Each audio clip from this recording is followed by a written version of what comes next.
दक्षिण पश्चिम बंगाल की खाड़ी पर गहरे दबाव के क्षेत्र ने मजबूत होकर मंगलवार को चक्रवाती तूफान बुरेवी का रूप लिया। 2 दिसंबर को इसके श्रीलंकाई तट को पार करने की संभावना है। भारतीय मौसम विज्ञान विभाग ने ये जानकारी दी। आईएमडी ने एक बुलेटिन में कहा कि श्रीलंका के त्रिंकोमाली पहुंचने के बाद बुरेवी के मन्नार की खाड़ी तमिलनाडु में कन्याकुमारी के आसपास कोमोरिन इलाके की ओर आने की आशंका है। विभाग ने बताया कि उसके बाद वह पश्चिम दक्षिण की ओर बढ़ेगा। 4 दिसंबर की सुबह कन्याकुमारी पंबन के बीच दक्षिण तमिलनाडु तट को पार करेगा। विभाग ने पहले कहा था कि दक्षिण तमिलनाडु, दक्षिण केरल में 3 दिसंबर को कुछ स्थानों पर भारी वर्षा होने की संभावना है।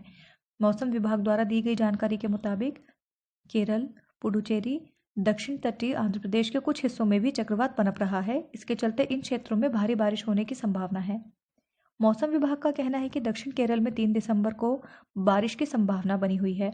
इस क्षेत्र में तिरुवनंतपुरम, कोल्लम, पठानमथिट्टा, अलाप्पुझा क्षेत्रों में बारिश हो सकती है।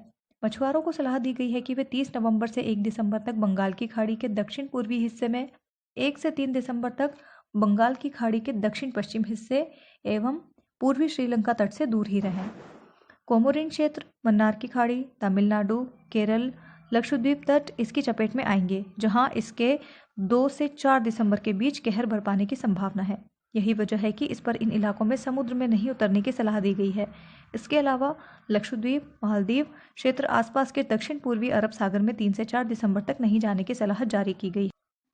बता दें कि 4 दिन पहले ही 25-26 नवंबर की रात तमिलनाडु पुडुचेरी के समुद्री तट के आसपास निवार तूफान टकराया था। इसकी वजह से पुडुचेरी, तमिलनाडु तटीय आंध्र प्रदेश के इलाकों में भारी बारिश हुई थी। कई स्थानों पर तेज तूफान की वजह से जानमाल की हानि भी हुई थी। Powered by Arthros Clinic, a dedicated center for